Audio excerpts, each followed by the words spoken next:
Kids frocks అండి. So నేను చెప్పినట్టుగానే అందరికి బాగా యూజ్ అవుతున్నాయి కదా. సో పిల్లలకి స్కూల్కి వెళ్ళేటప్పుడు వేసుకోవడానికి చాలా బాగా యూజ్ అవుతున్నాయి. మా పాపకు కూడా యూజ్ అవుతున్నాయి. రఫ్ అండ్ టఫ్ ఎన్నిసార్లు వాష్ చేస్తున్నాను, మిషన్ వాష్ కూడా చేస్తున్నాను. ప్యూర్ ఇక్కత్ కాటన్, పాపకి చాలా కంఫర్ట్గా ఉంది. మా పాప కూడా మళ్ళీ స్టిచ్ చేయించడం జరిగింది. సో మీరు అడిగారు అనేసి మళ్ళీ స్టిచ్ చేయించడం జరిగింది. అప్పుడు స్టాక్ అయిపోయింది, ఇప్పుడు మళ్ళీ అవైలబుల్లోకి వచ్చింది చూడండి. సో కలర్స్ కూడా సేమ్ అవే కలర్స్లో చేయించామన్నమాట.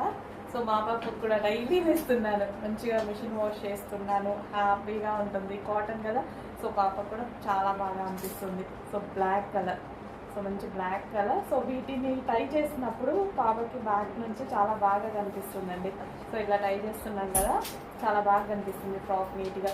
అండ్ వీ షేప్ నెక్ పెట్టాం కదా, చాలా బాగా కనిపిస్తుంది అనమాట. So black colour